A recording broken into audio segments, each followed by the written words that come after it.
자, 하나님의 복된 안식일, 여러분들의 심령에 하늘의 평안이 가득 차게 되기를 간절히 바랍니다. 여러분들이 위하여 기도해 주신 우리 김탁목 장로님이 이제 호전되어서 어제 이제 퇴원하시고 다시 요양원으로 복귀했다라고 하는 반가운 소식을 오늘 새벽에 들었는데, 방금 전 제가 이제 등단하기 전에 김철희 장로님에게 전화를 받았어요. 지금 갑자기 혈압이 떨어지고 위독하시기 때문에 임종 예배를 드려줬으면 좋겠다.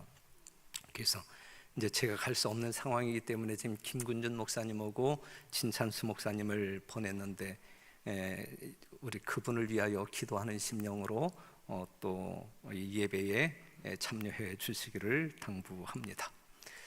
자, 5월은 가정의 달이라고 하잖아요. 우리나라 가정의 달은 유엔이 1989년 5월 15일을 세계 가정의 날로 제정함으로 시작되었습니다. 우리나라는 1994년 같은 날 5월 15일에 이제 그 가정의 날 기념 행사를 이제 치루어 왔고, 2004년 2월 9일 건강가정기본법이 제정되면서 이제 5월이 이 가정의 달로 공식화되었습니다.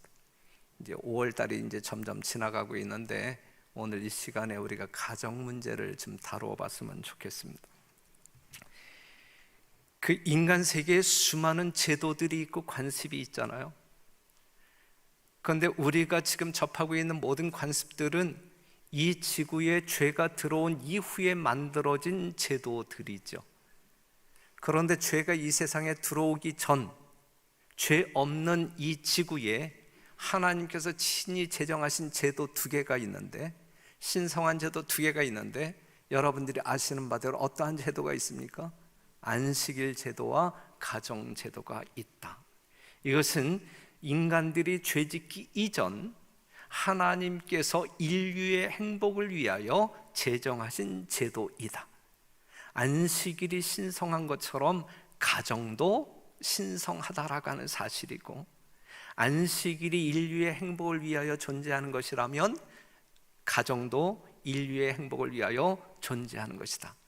그래서 여러분들이 하나님이 그리워 이 안식일 시간 속에 들어오실 때에 진정 이 세상에서 경험할 수 있는 최고의 행복을 경험해야 마땅하고, 여러분들이 여러분들의 가정으로 돌아갈 때에 그 가정 안에서 여러분들은 남들이 부러워할 수 있는 행복을 경험해야 하는 것이 마땅합니다.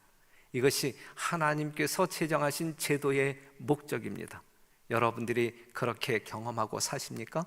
그렇게 경험하시기를 간절히 바랍니다. 저는 어렸을 때 부러워했던 것 중에 하나가 그 다른 친구들의 부모님을 볼 때 부러워했어요. 왜냐하면 우리 부모님과 다른 친구들의 부모와는 이 연령의 갭이 상당히 컸기 때문에, 제가 우리 큰형님하고 22살 차이거든요. 그렇다고 하면 제 친구들의 부모와 우리 아버지의 그 연령은 최소한 22살 차이가 난다는 이야기다. 우리 아버지는 제가 어렸을 때부터 할아버지 같은 아버지, 더군다나 우리 아버지는 젊었을 때부터 계속적으로 이 양복을 선호하지 아니하시고 한복을 입으셨어요. 제가 초등학교 입학할 때에도 우리 아버지께서는 한복에다가 두루마기 입고 제 손잡고 가셨어요. 그렇기 때문에 다른 친구들이 볼 때도 할아버지 같은 아버지, 그래서 젊은 부모를 둔 그 아이들이 상당히 부러웠던 시절이 있었습니다. 하지만 뭐 그렇다고 해서 제가 우리 부모님을 창피하게 생각한 적은 결코 없었음을 오해 없이 이해해 주시기를 바랍니다. 그 다음에 신앙을 시작한 청년 시절에 제가 상당히 부러웠던 그러한 대상은 가족들이 함께 신앙하는 그 친구들을 보게 될 때 하염없이 부러워했어요. 하염없이 부러워. 그래서 그때 이제 결심한 것이, 내가 배우자를 선택한다고 하면 믿음의 가정에서 자란 아가씨를 만나서 결혼하는 것이 나의 꿈이다. 이제 이렇게 생각했는데 제 꿈은 이루어지지 않았습니다. 그리고 제가 결혼하고 난 다음에 결심한 것은 이제 제가 이제 우리 집안의 이제 재림성도의 이제 시작이니까 이제 우리부터 이제 어떤 그 재림교회의 족보를 새롭게 만들어 나가자, 이제 이렇게 결심했는데 우리 아들 녀석이 제 뜻을 받아들이고 이어줄지는 하나님께서만 아실 것 같아요. 그러기를 간절히 소원합니다. 요즘 이제 제가 부러워하는 것은, 제가 가끔 이제 산에 갈 때나 아니면 야외에 나갈 때나 식당에 갈 때에 가장 부러운 그룹이 식구들이 함께 와서 뭐 산행을 즐긴다라든지 음식을 즐기는 모습을 보게 될 때, 이 가족 단위로 뭔가 이렇게 이동하고 행동하는 모습을 보게 될 때 그게 참 부러워요. 같이 다닐 수가 없어요. 우리 집사람은 방콕을 좋아해요. 저는 이제 밖에 생활을 좋아하고 산에 가자, 이 애기봉이라도 한번 올라가자 하게 되면 한 달을 구워 삶아야 한 번 들어줄까 말까. 제 인생이 쉽지 않죠? 제 아들한테 이제 놀아달라고 하게 되면, 자기가 이제 중학교 다닐 때 이제 아빠한테 이제 놀아달라고 했을 때 뭐 설교 준비 때문에 뭐 때문에 이제 핑계대고 놀아주지 않았거든요. 그때 아빠가 놀아주지 않았기 때문에 난 지금 아빠하고 놀아줄 수 없어, 안 놀아, 이제 이렇게. 저는 상당히 외로워요. 성경에 수많은 가족들이 나와요, 그렇죠? 뭐 아브라함의 가족도 나오고 이삭의 수많은 가족들이 나오는데, 여러분들이 생각할 때에 가장 부러워할 만한 가정은 누구의 가정일까 한번 좀 생각해 보시면 좋겠어요. 제가 생각할 때에는, 제가 성경 66권에 소개되어진 수많은 가정들 중에서 가장 부러워하고 싶은, 부러운 가정이 있다고 하면 저는 오늘 설교 제목인 나사로의 가정이라고 생각합니다. 나사로의 가정. 오늘 이 문제를 지금 한번 묵상해 보도록 하겠습니다. 우리가 교독했던 성경 본문을 보게 되면 요한복음 11장 1절, 어떤 병든 자가 있으니 이는 마리아와 그 형제 마르다의 촌 베다니에 사는 나사로라 그랬고, 5절에 있는 말씀 보면 예수께서 본래 마르다와 그 동생과 나사로를 사랑하시더니 그랬어요. 마태복음 21장 17절, 그들을 떠나 성 밖으로 베다니에 가서 거기서 유하시니라. 예수님이 이제 이 선교 활동을 멈추시고 이제 베다니에 가서 뭔가 쉼을 취하셨다. 그런데 요한복음 11장 18절에 있는 말씀 보면 베다니는 예루살렘에서 가깝기가 한 오리쯤 되매, 그러니까 예루살렘 성에서 한 오리 떨어진 시골에 이 촌구석에 베다니라고 하는 동네가 있었는데, 거기에 누가 살았었냐면 나사로의 식구들이 살았다. 마르다, 마리아, 나사로가 바로 그곳에 살았다. 그런데 시대의 소망에 있는 말씀을 보면 예수님은, 여기서 그는 예수님인데, 예수님은 모든 인간 가족을 사랑하셨으나, 여기에 여러분 모두가 포함되는 거예요. 모든 인간 가족을 우리 예수님께서는 아주 편애 없이 사랑하신다. 그런데 이제 그 다음에 말씀, 특별히 친근한 교제를 나누는 사람들이 있었다. 자, 모든 인간 가족을 사랑하셨지만 그 중에서 특별히 친근한 교제를 나누는 사람들이, 가정이 있었다라고 하는 말씀이에요. 그런데 그 가정이 누구를 묘사하고 있냐면, 예수께서는 때때로 나사로의 가정에서 휴식을 취하셨다. 나사로의 가정에서. 그리스도께서는 공중생애의 피곤한 투쟁에서, 예수님께서 이 땅에 생애하시는 동안에 스트레스가 참 많았던 분이에요. 그러한 스트레스가 있었을 때에 뭔가 풀고 싶고 쉼이 필요할 때에 누구의 집을 찾았냐면 나사로의 집을 찾았다. 다른 어떠한 집을 찾은 것이 아니라 나사로의 가정을 찾았다. 공중생애의 피곤한 투쟁에서 떠나 베다니에 있는 그 가정에서, 나사로의 가정에서 휴식처를 찾으셨다 그랬어요.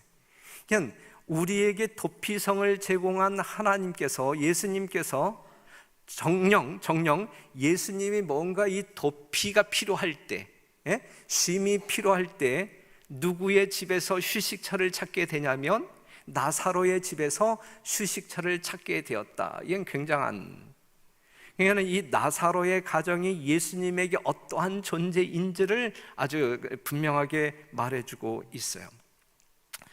요한복음 12장 1절 보게 되면 유월절 엿새 전, 그러니까 예수님이 십자가에 돌아가시기 엿새 전에 예수님이 이제 베다니에 가셨는데, 구주께서는 유월절을 엿새밖에 남겨놓지 않은 때에 베다니에 도착하였는데, 그는 자기 관습대로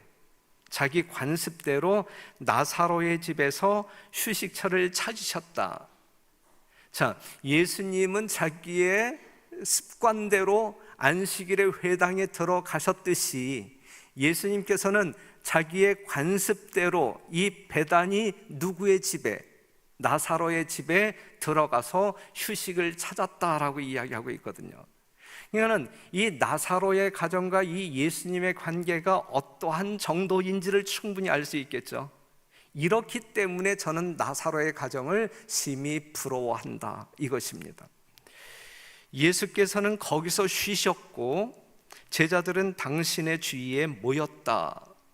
그 다음에 우리가 누가복음 24장 50절에 있는 말씀 보면 예수께서 저희를 데리고 베다니 앞까지 나가사 손을 들어 저희에게 축복하시더니 축복하실 때에 저희를 떠나 하늘로 올리우시니 그랬어요.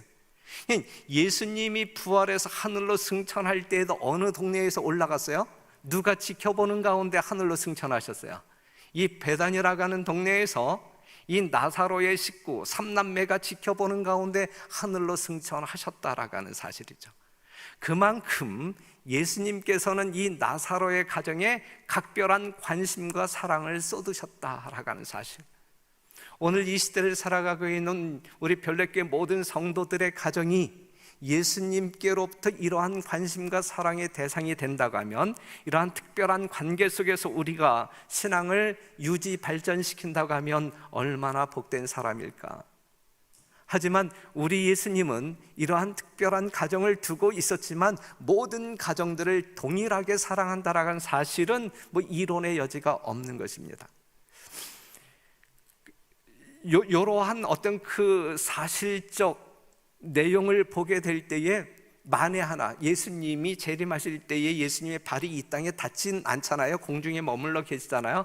하지만 만에 하나 예수님이 이 땅에 오셔서 가장 먼저 찾고 싶은 집이 있다고 하면 당연히 누구의 집일 것 같아요? 나사로의 집일 것 같아요. 그 정도로 이 나사로의 가정은 예수님에게 중요한 어떤 가정의 역할을 했다. 그래서 저는 이 말씀을 준비하면서 우리 별내교회 모든 성도들이 머무는 가정마다 예수님과 이러한 관계 속에서 예수님의 재림을 준비했으면 참 좋겠다, 그러한 마음에서 이 말씀을 정리했습니다. 그렇다면 예수님이 그 집에서 정말 쉴 수 있었던 편안한 마음을, 또한 그의 어떤 그 고된 마음을 힐링할 수 있었던 그 이유가 무엇일까? 어떤 특별한 요소가 있었는가를 살펴본다고 하면, 첫째, 그들은 친절한 사람들이었어요. 삼남매 모두가 아주 친절한 사람이었어요. 누가복음 10장 38절, 저희가 길 갈 때에 예수께서 한 촌에 들어가심에 마르다라 이름하는 한 여자가 자기 집으로 영접하더라 그랬어요. 그러니까 예수님이 이 베다니 지역을 거닐 때에 마르다가 예수님을 자기 집으로 초청해서 이제 대접하는 그러한 이야기가 나오잖아요. 친절한 사람이었다. 친절한 사람. 우리 구세주께서는 조용한 가정과 흥미를 가지고 듣는 사람들을, 하나님의 말씀을 듣는 사람들을 높이 평가하셨다. 예수께서는 인간의 어떠한 마음, 상냥한 마음, 예의와 애정을 사모하셨다. 우리 예수님께서 사모하시는 상대가 어떠한 사람들이냐면 인간의 상냥한 마음을 소유한 자, 그 다음에 예의가 있는 사람, 그리고 인간적인 정이 철철 넘치는 애정이 있는 사람, 모두 여러분들을 두고 하는 이야기죠. 우리 별내교회 모든 성도들의 심령 가운데 바로 이 예수님이 사모하는 이러한 성령들을 소유했으면 좋겠어요.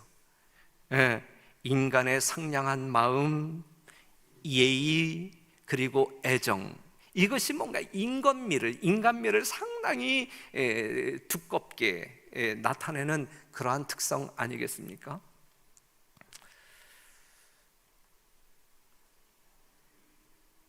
그들의 친절이 예수님에게는 상당한 편안함을 주었고 충전의 환경을 만들어 주었습니다. 나사로의 삼남매의 친절은 예수님에게 휴식처를 제공했어요. 다시 한번 강조하지만 그들은 상냥했고 예의가 있었고 정이 많았다. 여러분 모두의 심령 가운데 이러한 품성이 있게 되기를 간절히 바랍니다. 우리 예수님은 그러한 분위기에 그들의 가정에서 진정한 쉼을 얻었다. 우리 별내교회가 이러한 분위기의 교회였으면 참 좋겠습니다. 그리고 그러한 것보다도 이 나사로의 가정이 예수님을 크게 기쁘게 했던 것 중에 또 다른 요소는 그들은 말씀을 사모했다. 누가복음 10장 39절에 있는 말씀, 그에게 마르다에게 마리아라 하는 동생이 있어 주의 발 아래 앉아 그의 말씀을 듣더니, 그랬어요. 마리아야, 그쵸? 마르다의 동생 마리아, 예수님이 집에 들어왔을 때 예수님이 입을 열자마자 그 하나님의 말씀을 듣기 위하여 예수님의 발 앞에 앉았다. 이것이 이제 이 마리아의 모습인데, 이것이 마리아만의 모습일까? 우리가 요한복음 12장 2절에 있는 말씀 보면 2절, 거기서 예수를 위하여 잔치할 새 마르다는 이를 보고 나사로는 예수와 함께 앉은 자 중에 있더라 그랬어요. 이 나사로도 말씀을 듣는 그 무리 가운데 있었단 말이죠. 물론 마리아가 예수님께 더 가까이에 앉아 있었지만 나사로이든 마리아이든 그들은 무엇을 사모하는 사람들? 천국 비밀을, 복음을, 하나님께서 증거하는 말씀 듣기를 흥미롭게 여기며 갈망하는 사람들이었다라고 하는 사실이죠. 예수님은 쉼을 필요로 해서 나사로의 가정에 방문했지만 그는 무엇했어요? 말씀을 전하셨어요. 그냥 예수님의 삶을 보게 되면 예수님이 성전에 있든지 집에 있든지 밖에 있든지 안에 있든지 그는 뭐 하기를 즐기는 분이셨어요? 말씀 증거, 천국 비밀을 증거하는 일에 집중했었음을, 또 그 일로 인하여 큰 기쁨을 얻었음을 볼 수가 있어요. 예수님이 말씀을 증거하실 때에 나사로는 앉은 자 중에 있었고 마리아는 예수님 발 앞에 있었고, 그렇다고 하면 마르다는 어디에 있었어요? 예수님 말씀을 증거하고 있을 때 마르다는 어디에 있었어요? 부엌에 있었다. 부엌에, 음식을 장만하기 위하여 부엌에 있었다. 그런데 마리아의 모습을 보면 마리아는 세상에서 가장 값진 보석보다도 자기에게 더 귀중한 말씀, 곧 구주의 입술에서 흘러나오는 귀중한 말씀을 그의 심령에 채우고 있었다 그랬어요. 상당히 아름다운 말씀이에요. 그렇죠? 마리아는 이 세상에서 여러분들이 지금 존재하고 있는 이 세상에서 가장 값진 보석보다도 더 귀중한, 그것이 뭐라고요? 하나님의 말씀이다. 예수 그리스도를 믿음으로 말미암아 천국을 얻을 수 있다라는 놀라운 기별이다. 이것보다 더 귀한 것은 없었다. 그런데 마리아가, 나사로가 그 말씀을 청취하고 있는 동안에 마르다는 부엌에서 음식을 장만하고 있었다. 누가복음 10장 40절, 마르다는 준비하는 일이 많아 마음이 분주한지라 예수께 나아가 가로되 주여 내 동생이 나 혼자 일하게 두는 것을 생각지 아니하시나이까 저를 명하사 나를 도와주라 하소서 그랬어요.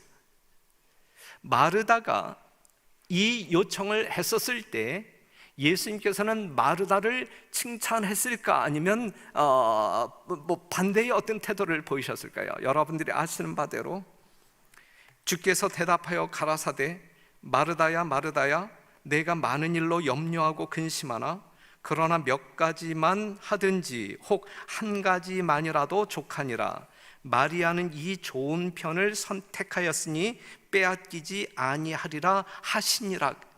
이 마르다에게 무엇이 더 중요한지 일깨워주는 장면이에요 지금. 그렇죠? 네.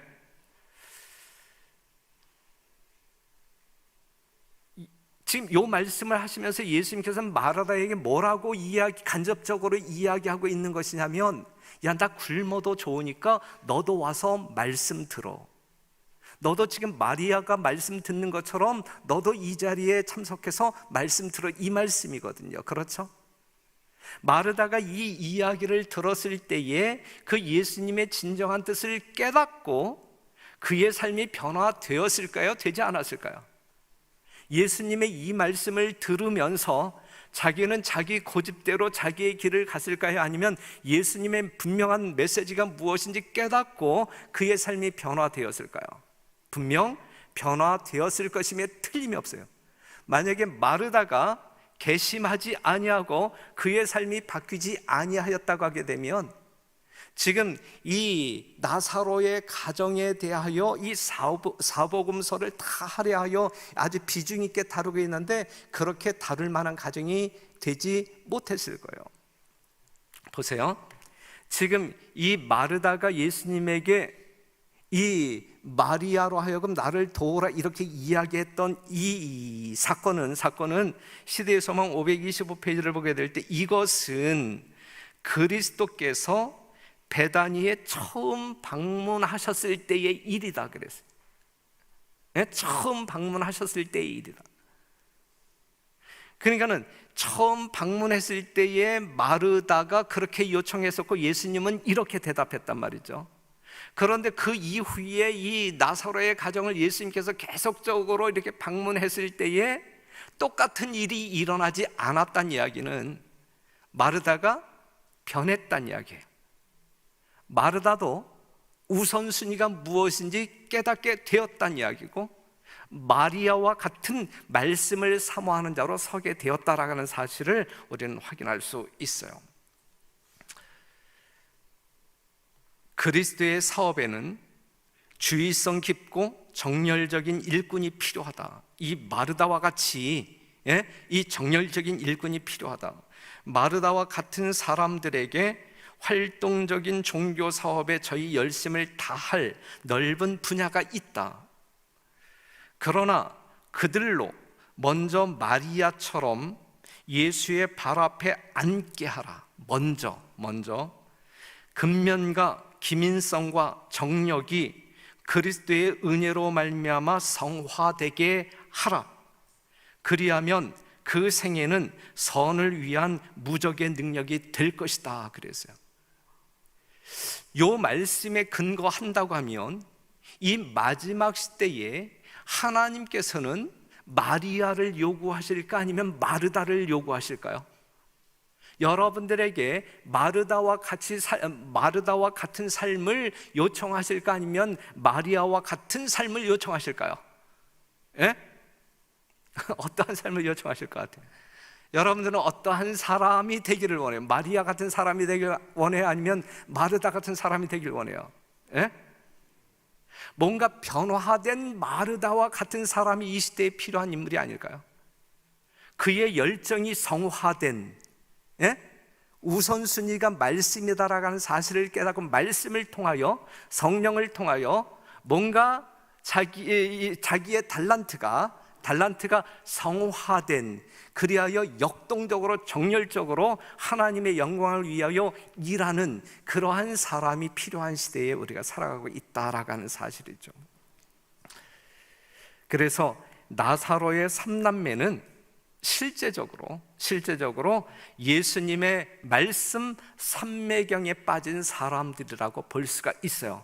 처음 예수님이 나사로의 가정을 방문했을 때에 마르다가 그러한 특성을 보였지만, 그 처음 방문 이후, 예수님과 소통한 이후 그의 태도는 바뀌어 우선적으로 하나님의 말씀 듣는 일에 집중했고, 그 말씀으로 말미암아 자기가 가지고 있는 모든 성품들이 성화되어 그 열정이 성화되어진 그러한 달란트로 발휘됨으로 말미암아 더 크게 하나님의 영광을 위하여 소용되어지는 도구가 되었다라고 하는 사실을 말씀 전후를 통하여 확인할 수 있습니다.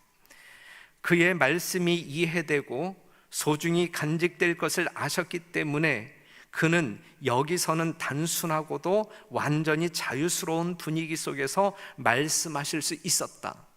나사로의 가정에서 예수님이 입을 열어 말씀을 증거할 때는 너무너무 자유스러운 분위기 가운데 막힘이 없이 눈치도 보지 아니하고, 이 친구가 이 말씀을 들을 때 제대로 이해할까, 아니면 이 말씀을 곡해함으로 말미암아 오해함으로 말미암아 심령의 상처를 받을까, 이런 거 고민하지 아니하고 그냥 자연스럽게 대화를 나누었다.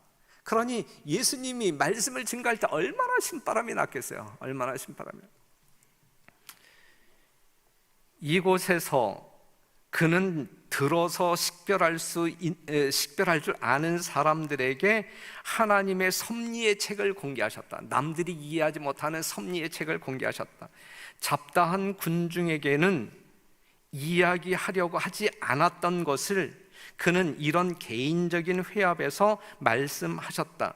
그는 당신의 친구들에게 비유로 말씀할 필요가 없었다. 이해가 빠른, 정말 하나님의 말씀에 집중하고 있는 사람들이었고, 들으면 그대로 그냥 흡수 적용하는 그러한 사람들이었기 때문에, 그 다음에 자신들의 어떤 개인적인 편견으로 그러한 것으로 말미암아 이 말씀을 곡해하는 성향의 사람들이 아니었기 때문에 아주 허심탄회하게, 아주 자연스럽게 모든 것을 그냥 나누면서, 아무런 예증 없이, 비유 없이, 예화 없이 그냥 충분히 소화하고 이해할 수 있는 사람들이었기 때문에 그런 거 필요 없이 말씀을 증거할 수 있었다. 예수님이 이러한 말씀을 증거함으로, 또한 그들이 그렇게 스펀지처럼 그 말씀을 빨아들이는 모습을 보게 될 때에 예수님은 충전이 되는 거예요. 영적으로 큰 기쁨 속에 그의 영적인 에너지는 충전이 되었던 거예요. 저는 우리 별내교회 모든 성도들의 심령 가운데 이러한 밭이 일구어지게 되기를 간절히 바라고, 그래야 여러분들이 성경 말씀을 읽든지 예언의 신의 말씀을 읽든지 여러분들의 편견으로 그냥 이해하려고 덤벼드는 것이 아니라 하나님께서 주신 말씀 그대로 받아들임으로 말미암아 하나님의 영광을 위하여 여러분들의 삶이 변화되는 능력의 말씀, 살아있는 말씀으로 교통하게 되시기를 간절히 바랍니다. 그러한 여러분들에게 무엇이 약속되었냐면, 우리 구주께서는 조용한 가정과 흥미를 가지고 듣는 사람들을 높이 평가하셨다. 그 다음에 한 문장 건너뛰어서 그 다음 문장 보게 되면, 하늘에서 주신 교훈을 받아들이는 자들에게는 언제나 큰 축복을 나누어 주시려고 하셨다. 그래서 그냥 하나님의 말씀을 받아들이는 사람들에게는 언제나 우리 주님께서는 나누어 주고 싶은 축복이 있었다. 우리 별내교회 모든 성도들이 하나님께서 주시고자 하는 모든 축복들을 받아 누리시는 여러분들이 되시기를 간절히 바랍니다. 이 하나님께서 주신 축복을 우리가 경험할 때에 우리의 심령 가운데 기쁨이 있는 것 아니겠어요? 진정한 행복이 있는 것 아니겠습니까? 그렇죠? 그냥 우리가 이러한 삶을 살지 아니하고 경험하지 아니하고 무슨 행복을 기대할 수 있겠습니까? 하나님께서 주시고자 하는 축복을 받기 위하여 하나님과 친근한, 그리고 정말 허심탄회하게 마음을 주고받을 수 있는 관계에 이르를 때 우리는 넉넉한 하늘의 복을 경험할 수 있을 것입니다. 그래서 예수님은 나사로의 삼남매를 축복하셨다. 요한복음 11장 3절에서 5절에 있는 말씀 보면 나사로가 이제 어느 날 병이 들잖아요.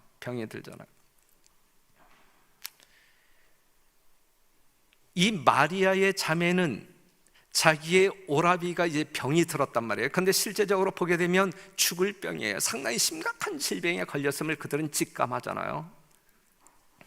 그런데 그들 마음 가운데 누구에 대한 신뢰의 마음이 있었어요?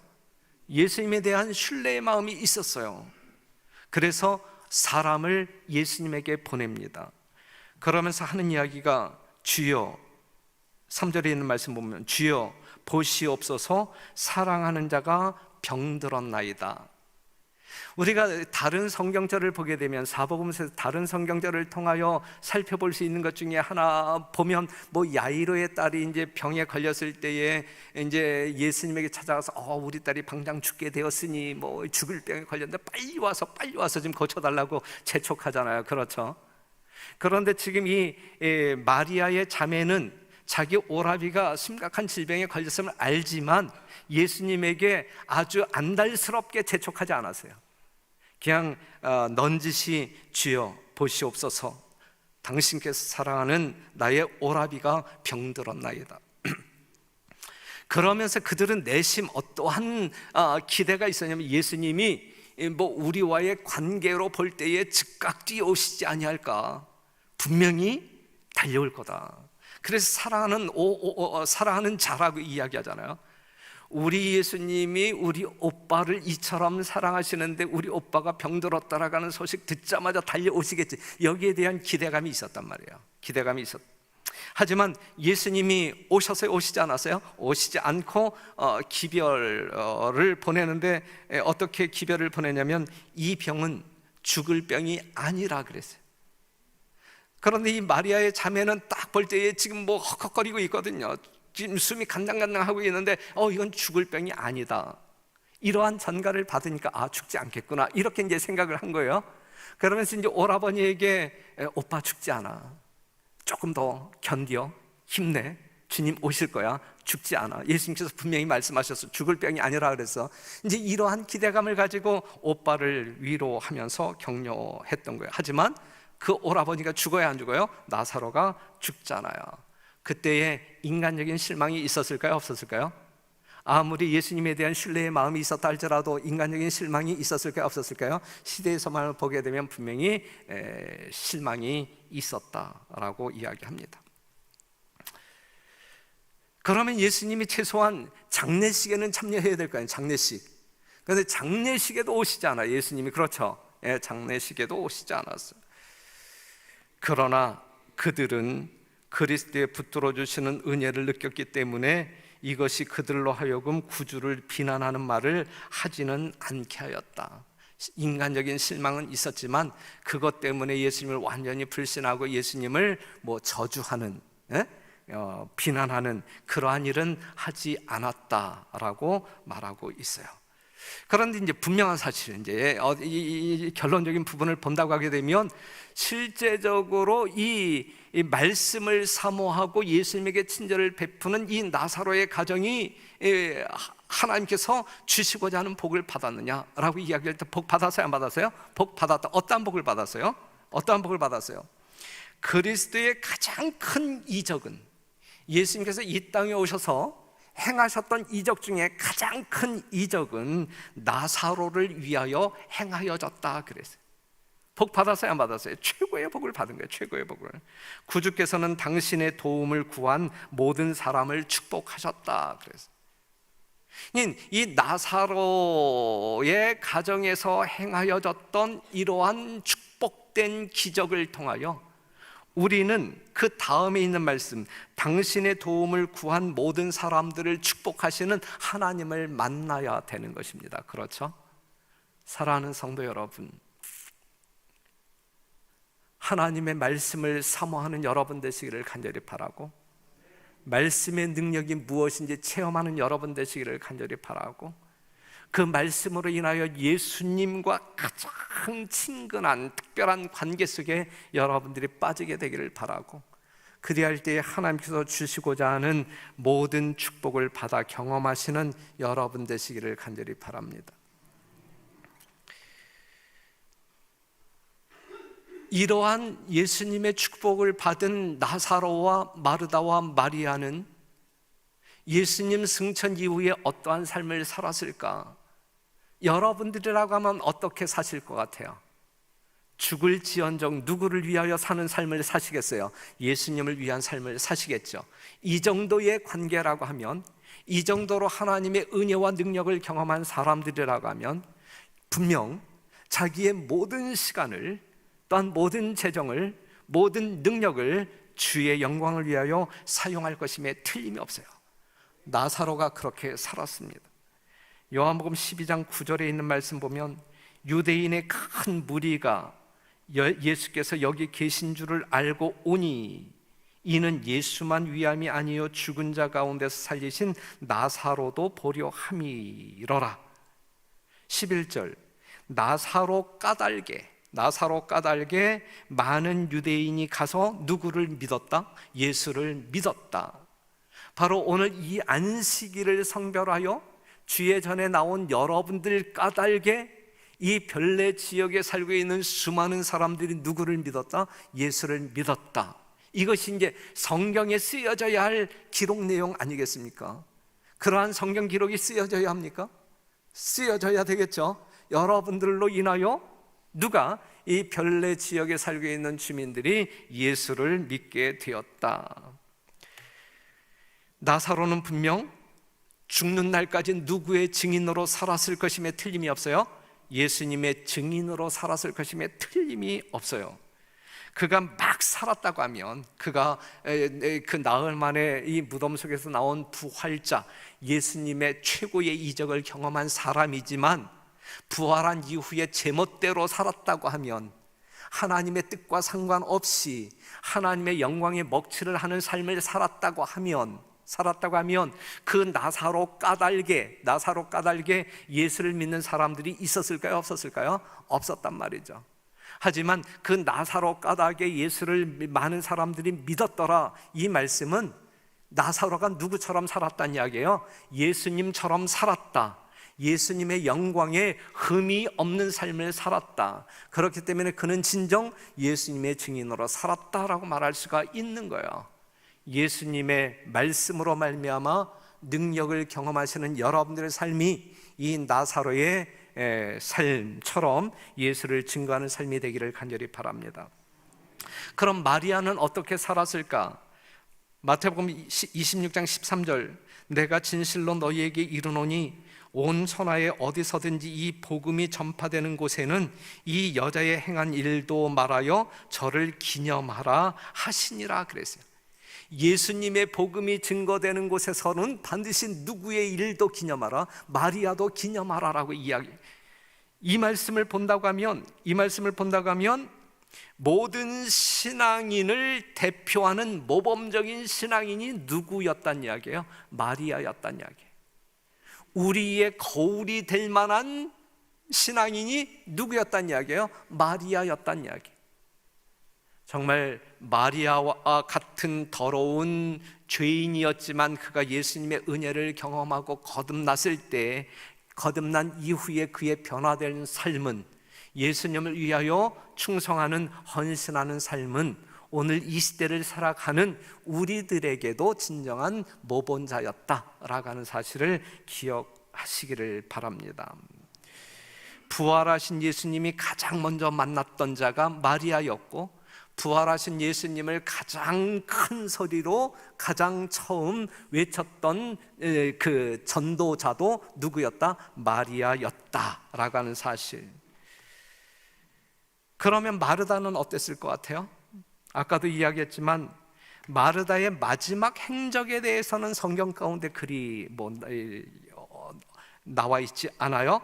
어떻게 살다가 죽었는지 우리는 잘 모릅니다. 하지만 우리는 추측으로 확신할 수 있는 것은 아까 소개했던 말씀 보게 될 때 그리스도의 사업에는 주의성 깊고 정열적인 일꾼이 필요하다. 그런데 이것은 누구를 전제로 한 이야기냐면 마르다를 전제로 한 이야기거든요.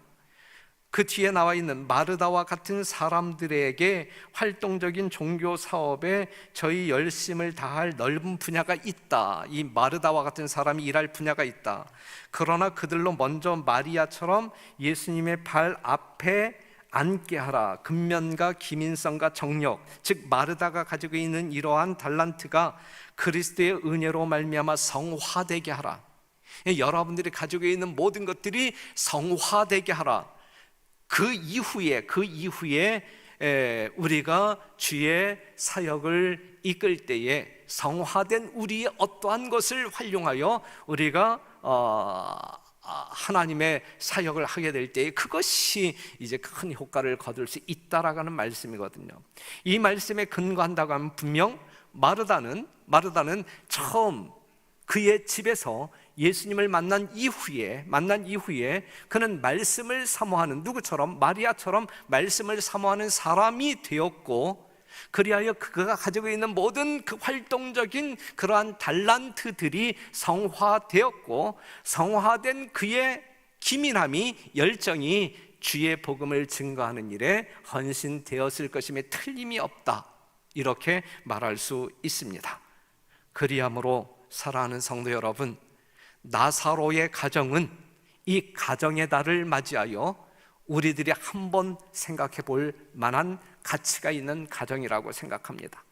예수님께서 처음부터 끝까지 그 가정을 들락날락거리면서 쉼을 얻었고 영적인 에너지를 얻었고 그들과 사귐의 기쁨을 누렸고, 그 영향으로 말미암아 그들의 삶은 변화되었고 그들은 예수님을 위하여 죽도록 충성한 예수 증거자들로 생애하였다라는 사실, 그리하여 여러분들이 예수님 재림전 부러워해야 할, 닮고 싶은 가정이 있다고 하면 나사로 가정임을 감히 추천드리면서, 정말 그 삼남매의 삶이 오늘 이 시대를 살아가고 있는 우리들의 삶이 되기를 간절히 바라고, 그리하여 우리 별내교회는 예수님께서 임재하신다 할지라도 진정한 쉼을 얻을 수 있는 휴식처로 제공할 수 있는, 그래서 가장 스스럼 없이 부담 없이 그냥 여러분들 중에 나타나셔서 여러분들과 함께 이 하늘적 분위기 속에 친교를 나누는,